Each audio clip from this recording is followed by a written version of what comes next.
ಓಡೋಡಿಕೊಂಡು ಮಂತ್ರಿ ಸುಮಂತ್ರ ಬಂದಿದ್ದಾನೆ. ಬಂದಾಗ ಏನು ಆಶ್ಚರ್ಯ, ವಿಚಾರ ಗೊತ್ತಾಯ್ತು.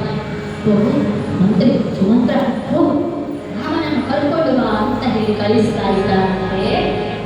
ಇತ್ತ ಕಡೆಯಲ್ಲಿ ಶ್ರೀರಾಮಚಂದ್ರ ಪಟ್ಟಾಭಿಷೇಕ ಅಂತ ಹೇಳಿ ವಿಚಾರ ಗೊತ್ತಾಗಿದೆ. ಎಂದೂ ಕೂಡ ತಾಪಸಿಯಂತೆ ತನ್ನ ವೇಷಭೂಷಣಗಳನ್ನ ಹಾಕಿಕೊಳ್ಳುತ್ತಿದ್ದಂತಹ ಕೌಸಲ್ಯೆ ಮಗನಿಗೆ ಪಟ್ಟಾಭಿಷೇಕ ಅಂತ ಹೇಳಿ ಸಂತೋಷವನ್ನು ತಾನು ಬೆಳ್ಳಗಿನ ಜರತಾರಿ ಸೀರೆಯನ್ನು ಉಟ್ಟುಕೊಂಡದೇ ಒಂದು ದಿವಸ ಅವಳು ಜರತಾರಿ ಸೀರೆಯನ್ನು ಉಟ್ಟುಕೊಂಡು ಅಂತಃಪುರದಲ್ಲಿಯೂ ಕೂಡ ಸನ್ಯಾಸ ಜೀವನ ಮಾಡ್ತಾ ಇದ್ದಂತೆ ಕೌಸಲ್ಯೆ ಜರತಾರಿ ಸೀರೆಯನ್ನು ಉಟ್ಟುಕೊಂಡು ತನ್ನ ಇಷ್ಟ ದೇವರ ಮುಂದೆ ಕುಳಿತುಕೊಂಡು ಮಗನಿಗೆ ಒಳ್ಳೆಯದಾಗಲಿ ಅಂತ ಹೇಳಿ ಆತನ ಅಭ್ಯುದಯಕ್ಕೋಸ್ಕರವಾಗಿ ತಾನು ಪೂಜಾ ಕಾರ್ಯಗಳಲ್ಲಿ ನಿರತರಾಗಿದ್ದಾಳೆ. ಇತ್ತ ಕಡೆಯಲ್ಲಿ ಶ್ರೀರಾಮಚಂದ್ರ ತನ್ನ ಮಡದಿಯಾದಂತಹ ಸೀತಾ ಮಾತೆಯೊಂದಿಗೆ ಸುಂದರವಾಗಿ ತನ್ನ ಕಾಲವನ್ನ ಕಳೆಯುತ್ತಾ ಇರುವಂತಹ ಸಂದರ್ಭದಲ್ಲಿ ಸುಮಂತ್ರ ಬಂದು ಹೇಳಿದ, ನೀವು ಬರ್ಬೇಕಂತೆ ಕೈಕೇಯಿಯ ಅಂತಃಪುರದಲ್ಲಿ ರಾಜನನ್ನ ಕರೀತಾ ಇದ್ದಾರೆ, ಬನ್ನಿ ಹೋಗೋಣ. ಪಟ್ಟೆ ಪೀತಾಂಬರವನ್ನೆಲ್ಲ ಉಟ್ಟುಕೊಂಡು ಸುಂದರನಾಗಿದ್ದಾರೆ ಶ್ರೀರಾಮಚಂದ್ರ. ರಾಜನಾಗಬೇಕಾದವನಲ್ಲೇ ಓಡೋಡಿಕೊಂಡು ಅಪ್ಪ ಕರೀತಾ ಇದ್ದಾರೆ. ಆಹಾ, ನನ್ನ ಚಿಕ್ಕವರು ಅಲ್ಲೇ ಇದ್ದಾರೆ, ಅವರಿಬ್ಬರನ್ನ ನೋಡಿ ಆಶೀರ್ವಾದ ತೆಗೆದುಕೊಂಡು ಹೋಗೋಣ. ಒಳ್ಳೆ ಅವಕಾಶವನ್ನು ಹೇಳಿಕೊಂಡು ಬಂದ್ರೆ ನೋಡ್ತಾ ಇದ್ದಾರೆ ಪರಿಸ್ಥಿತಿ.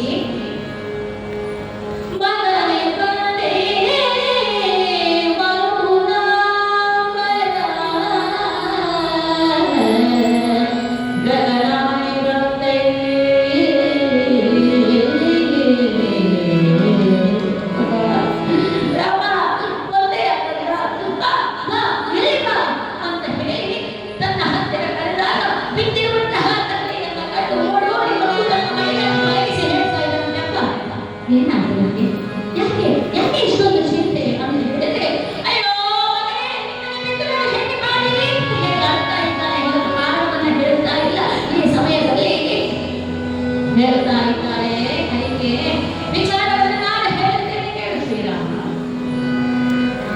ನಿನಗೆ ರಾಜ್ಯಾಭಿಷೇಕ ಮಾಡಬೇಕು ಅಂತ ಹೇಳಿ ಆಲೋಚನೆ ಮಾಡಿದ್ದು ಹೌದು. ಆದರೆ ನನ್ನ ಮಗ ಅಂದು ದೇವಾಸುರ ಯುದ್ಧ ಕಾಲದಲ್ಲಿ 2 ಮಾತನ್ನ ಅವರನ್ನು ಕೊಡ್ತೇನೆ ಅಂತ ನಿನ್ನಪ್ಪ ಹೇಳ್ತಾರೆ. ನಾನೇನು ಕೇಳಿದೆ, ನಿನಗೆ ರಾಜ್ಯಾಭಿಷೇಕ ಆಗುವುದೇ ಅಂತ. ತರಕನಿಗೆ ರಾಜ್ಯಾಭಿಷೇಕ ಆಗಲಿ, ನೀನೊಂದು 14 ವರ್ಷ ಅಷ್ಟೇ, 14 ವರ್ಷ ಅಷ್ಟೇ ನಾಡಿಗೆ ಹೋಗು ಅಂತ ಹೇಳಿದ್ದಕ್ಕೆ ಏನು ಸ್ಥಿತಿ ಅಂತ ಹೇಳ್ತಾ ಇದ್ದಾಳೆ. ಎಂತಹ ಹೃದಯ, ತನ್ನ ಗಂಡನಾದಂತೂ ಆ ರೀತಿ ಬಿದ್ದು ಹೊರಳಾಡ್ತಿದ್ರು ಕೂಡ ಏನು ಅನ್ನಿಸಿದಷ್ಟು ಕಠಿಣ ಮಾಡಿಕೊಂಡು ಹೇಳಿದಾಗ, ಈಗ ನಮಗೆ ರಾಜ್ಯಾಭಿಷೇಕ ಆಗ್ತದೆ ನಾಳೆ, ನಿನಗೆ ನಾಳೆ ರಾಜ್ಯಾಭಿಷೇಕ ಇಲ್ಲ, ಅವರ ಮನೆಯವರಿಗೆ ಮಾಡಿ ಅಂತ ಹೇಳಿದೆ. ನಮ್ಮ ಬಾಯಲ್ಲಿ ಏನು ಬರಲಿದ್ದು, ಕಣ್ಣನಿಗೆ ಇರಬಾರದಿತ್ತು, ಮುಖವನ್ನು ಸೊಟ್ಟಗೆ ಹಾಕ್ತಿದ್ದೋ ಇಲ್ವೋ, ಶ್ರೀರಾಮಚಂದ್ರ ಸ್ಥಿತಪ್ರಜ್ಞ ಅಂತ ತೋರಿಸ್ತಾ ಇದ್ದಾನೆ. ನೋಡಿ ಅವನ ಗುಣ ನೋಡಿ. ನಿನಗೆ ರಾಜ್ಯಾಭಿಷೇಕ ಇಲ್ಲ, ನಿನ್ನ ತಮ್ಮನಾದಂತಹ ಭರತನಿಗೆ ಅಂತ ಹೇಳುವಾಗ ಸರಿ ಸರಿ ಅದಕ್ಕೆ ರಾಜ್ಯ ನನಗಾದರೆ ಭರತನಿಗಾದರೇನು, ಎಷ್ಟಾದರೂ ದಶರಥನ ಮಕ್ಕಳಲ್ಲವೇ, ಯಾರು ಬೇಕಾದರೂ ರಾಜ್ಯದ ಕಾಲ ಮಾಡಿ. ಸರಿ ಚಿಕ್ಕಮ್ಮ, ನೀವೇನು ತಲೆಬಿಸಿ ಮಾಡುವುದು ಬೇಡ ತಾಯಿ, ನಾನು ಈಗಲೇ ಕಾಯಿ ಹೋಗಿ ಬಿಡುತ್ತೇನೆ. ಅದಕ್ಕೆ ಹೇಳಿದ್ದೇನೆ, ನೀವು ಯಾಕೆ ಚಿಂತೆ ಮಾಡ್ತಾ ಇದ್ದೀರಿ? ಅಪ್ಪ ಚಿಂತೆ ಮಾಡಬೇಡಿ, ಮತ್ತೆ 14 ವರ್ಷ ಮಾಡಿ ನಾನು ಹೋಗಿ ಬರ್ತೇನೆ, ಭರತನಿಗೆ ರಾಜ್ಯಾಭಿಷೇಕ ಮಾಡಿ ಅಂತ ಹೇಳಿ ಸಂತೋಷದಲ್ಲಿ ತಂದೆಯ ಕಾಲಲ್ಲಿ ನಮಸ್ಕಾರ ಮಾಡಿ ಮತ್ತೆ ಹೊರಗೆ ಬರ್ತಾರೆ. ಒಂದು ಕೌಸಲ್ಯ ಅಂತಃಪುರಕ್ಕೆ ಬಂದಾಗ ಆ ಮಗನ ಅಭ್ಯುದಯವನ್ನ ತಾಯಿ ಬಯಸಿ ಆ ಭಗವಂತನನ್ನ ಪೂಜೆ ಮಾಡ್ತಾ ಇರುವಂತಹ ಸಂದರ್ಭದಲ್ಲಿ ಪೂಜೆ ಮುಗಿಲಿ ಕಾಯ್ತಾ ಇದ್ದಾರಂತೆ. ಯಾಕೆ? ಅಮ್ಮ ಸಂತೋಷದಲ್ಲಿದ್ದಾಳೆ, ಅವಳಿಗೆ ಈ ವಿಷಯವನ್ನು ಹೇಳುವುದು ಹೇಗೆ, ಆದ್ರೆ ಹೇಳದೆ ಕಾಟಿಗೆ ಹೋಗ್ಲಿಕ್ಕೆ ಆಗ್ತದೋ ಇಲ್ವಲ್ಲ. ಆದ್ದರಿಂದ ಅಮ್ಮನ ಪೂಜೆ ಎಲ್ಲ ಮುಗಿದ ಬಳಿಕ ಅಮ್ಮನ ಬಳಿ ಬರುವ, ಅಮ್ಮ ಮಗನೇ ಬಂದೆ, ಈ ಸಿಂಹಾಸನದಲ್ಲಿ ಕೂರು, ಎಷ್ಟು ಸಂತೋಷವಾಗಿಸ್ತಾ ಇದೆ ಗೊತ್ತೇನೋ ನನಗೆ. ಅಂದಿನಿಂದ ಇಂದಿನವರೆಗೆ ತಾಪಸಿದ್ದೆ ಇದ್ದೆ ನಾನು ನೋಡುವುದಕ್ಕೆ, ದಶರಥನ ಪ್ರಿಯ ಮಡದಿಗೆ ಬರದ ಮಡದಿ ನಾನು ರಾಜಪ್ರಿಯಕ್ಕೆ ನಾನು ಮಕ್ಕಳೇ ಆದರೆ ಸಂತೋಷಗೊಳಿಸಿದ ಪಟ್ಟದಿಲ್ಲ. ಇವತ್ತು ತುಂಬಾ ಸಂತೋಷ ಆಗಿದೆ ಕಂದ, ನಿನಗೆ ರಾಜ್ಯಾಭಿಷೇಕ ಅಲ್ಲದೆ ಸಂತೋಷ ಪಡ್ತೇನೆ ನಾನು ಅಂತ ಹೇಳುವಾಗ, ಬೇಸರ ಮಾಡಬೇಡ, ಒಂದು ವಿಚಾರ ಹೇಳ್ತೇನೆ ಕೇಳು. ನೋಡು, ನಾನು ಚಿಕ್ಕಮ್ಮನ ಮನೆಗೆ ಹೋಗಿ ಬಂದೆ. ರಾಜ್ಯಾಭಿಷೇಕ ನನಗಲ್ಲ ಭರತನಿಗೆ ಆಗ್ತಾ ಇದೆ. ಅಷ್ಟೇ ಅಲ್ಲ, ನಾನೊಂದು ಸ್ವಲ್ಪ ಸಮಯ ತಂದೆಯ ಆಜ್ಞೆಯಂತೆ ನಾಳೆಗೆ ಹೋಗ್ಬೇಕು ಅಂತ ತೀರ್ಮಾನ ಆಗಿದೆ. ಒಂದು 14 ವರ್ಷ ಹೋಗಿ ಬರ್ತೇನೆ. ನಿನ್ನ ಆಶೀರ್ವಾದ ಬೇಕು ಅಂತ ಹೇಳಿದಾಗ ಮಗ ಏನು ಮಾತನಾಡ್ತಾ ಇದೆಯೋ ಕಂದ. ಎಷ್ಟೆಷ್ಟು ಆಶಾವಾದಗಳನ್ನ ಕಟ್ಟಿಕೊಂಡಿರುವಂತಹ ನನಗೆ ಮತ್ತೆ ಮತ್ತೆ ಮತ್ತೆ ತಿರುಗಿ ಆಗ್ತಾ ಇದೆಯಲ್ಲ.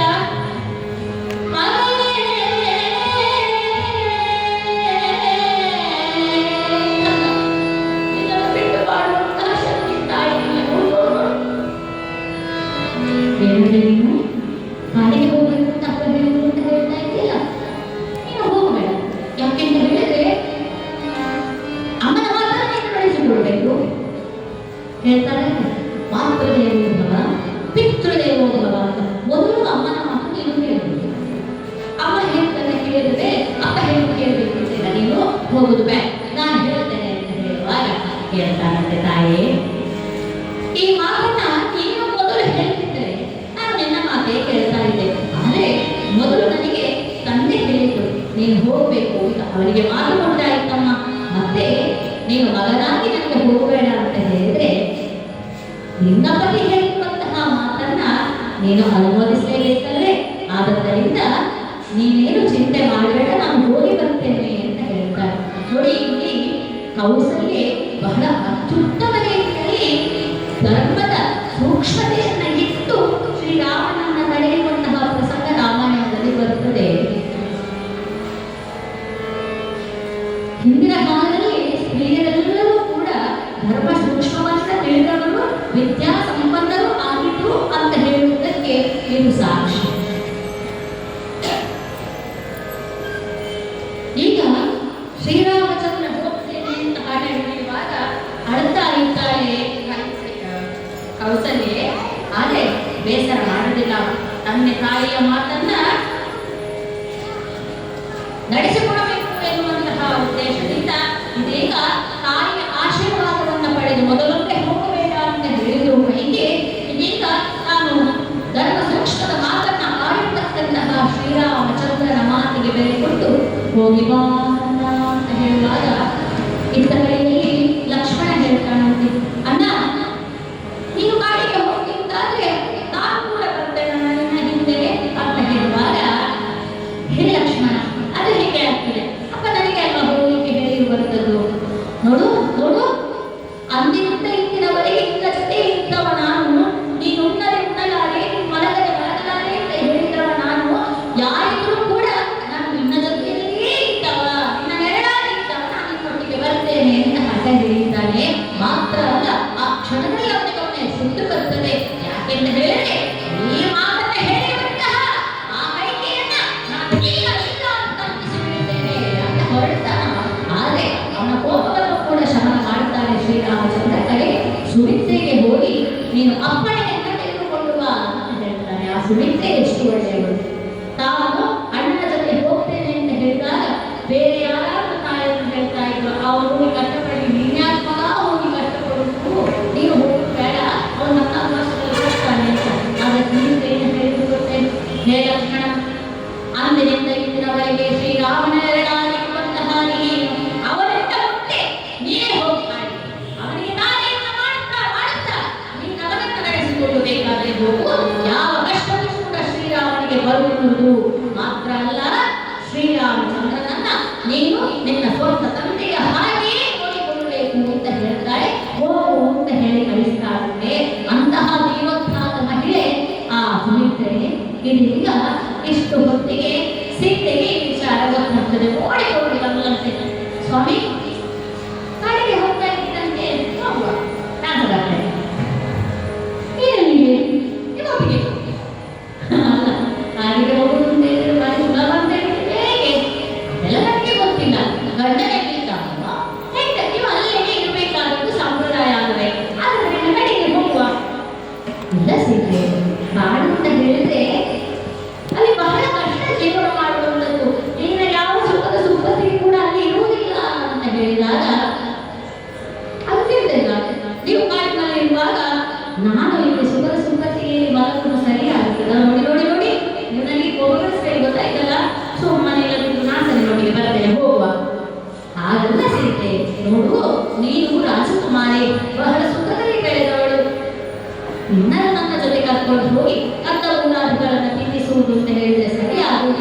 ಉಟ್ಕೊಳ್ಳಿಕ್ಕೆ ಬಟ್ಟೆ ಇಲ್ಲ, ಮಲಗಲಿಕ್ಕೆ ಹಾಸಿಗೆ ಇಲ್ಲ ಅಂತ ಹೇಳಿದಾಗ ಅದೆಲ್ಲ ನಮಗೆ ಗೊತ್ತಿಲ್ಲ. ನಿಮಗೆ ನಿಮ್ಮ ಹೆಂಡತಿಯನ್ನು ನೋಡಿಕೊಳ್ಳಿಕ್ಕಾಗಲಿಲ್ಲ ಅಲ್ಲ.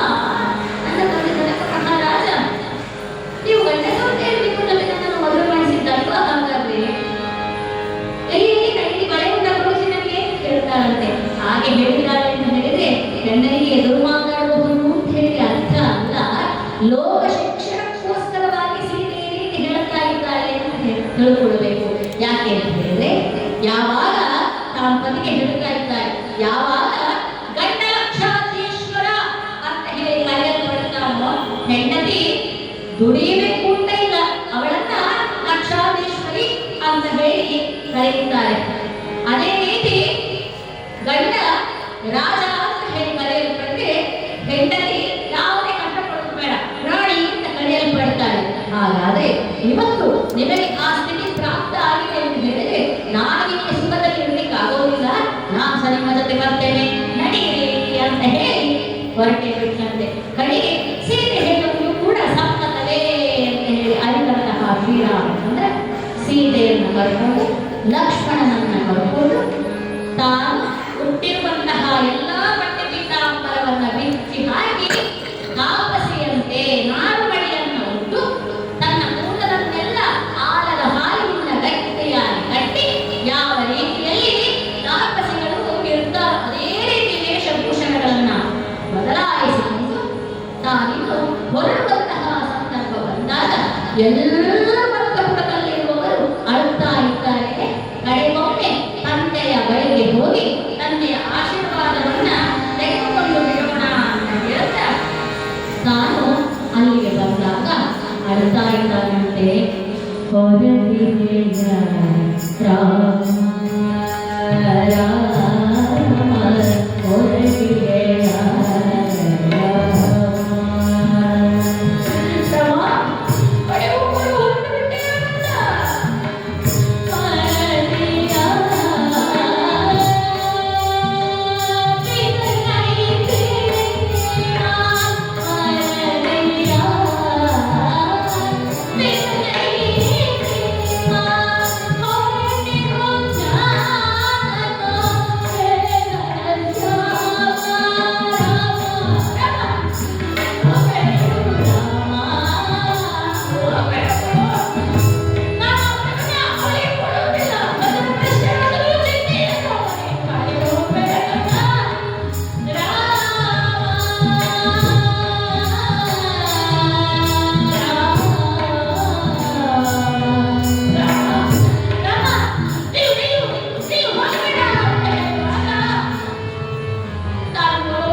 ಸುಮಂತ್ರ ನಡೆ ನಡೆ ರಥವನ್ನ ಹಿಡಿ ಹೋಗೋಣ ನಡೆ ದಶರಥ ತನ್ನಡೆ ಅಂತ ಹೇಳ್ತಾ ಇದ್ದಾನೆ.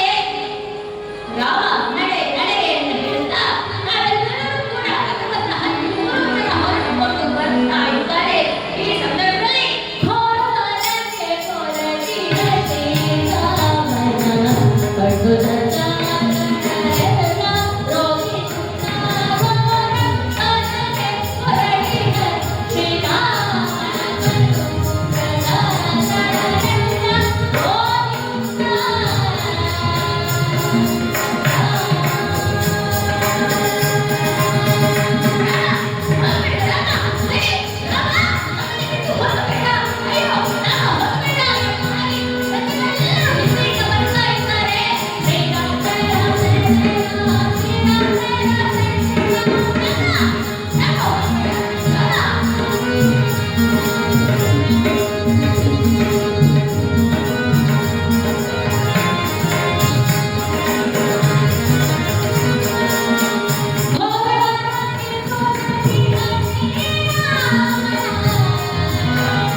ಈ ನದಿ ಬದಿಯಲ್ಲೇ ಕುಳಿತು ಇವತ್ತಿನ ರಾತ್ರಿಯನ್ನ ಕಳೆದು ಬಿಡೋಣ. ನಾಳೆ ಬೆಳಗ್ಗೆ ಉತ್ತರ ವಿಭೋಗವಾಗಿ ಹೊರಟು ಬಿಡಬೇಕು. ನೋಡು ನೋಡು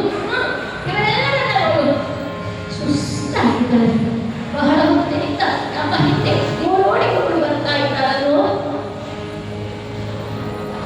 ಅವರೆಲ್ಲರೂ ಸ್ವಲ್ಪ ವಿಶ್ರಾಂತಿ ಪಡೆಯಲಿ ನೋಡಿ ಅಂತಹ ಮನಸ್ಸು ತಾಮಸ ನದಿ ತೀರಕ್ಕೆ ಅಲ್ಲಿ ವಿಶ್ರಾಂತಿಯನ್ನು ಪಡೆಯುತ್ತಾ ಇರುವಂತಹ ಸಂದರ್ಭದಲ್ಲಿ ಬಹಳ ದೂರದ ಅಯೋಧ್ಯೆಯಿಂದ ಓಡೋಡಿಕೊಂಡು ಶ್ರೀರಾಮನನ್ನ ಬೆಂಬಲಿಸಿಕೊಂಡು ಬಂದಂತಹ ಜನಗಳೆಲ್ಲರೂ ಕೂಡ ಸ್ವಲ್ಪ ಹೊತ್ತಿನಲ್ಲಿ ನಿದ್ರಾವಶರಾಗಿದ್ದಾರೆ.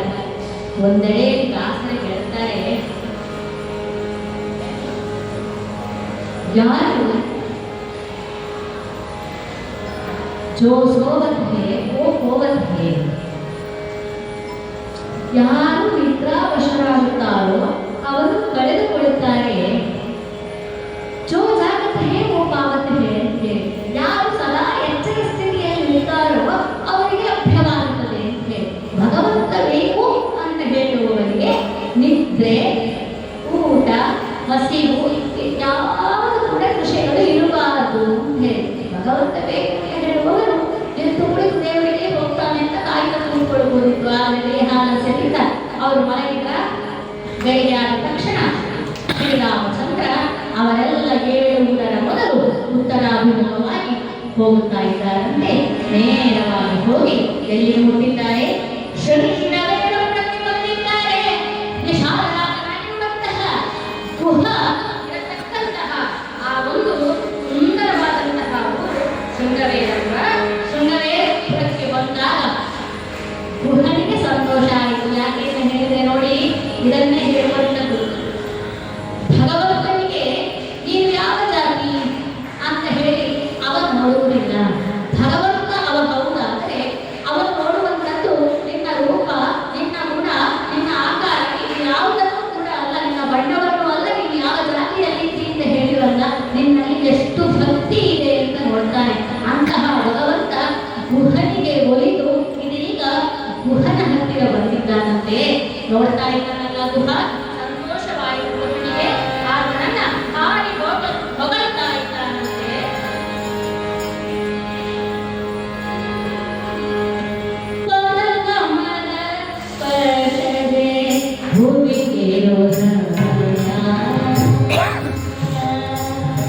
ರಾಮ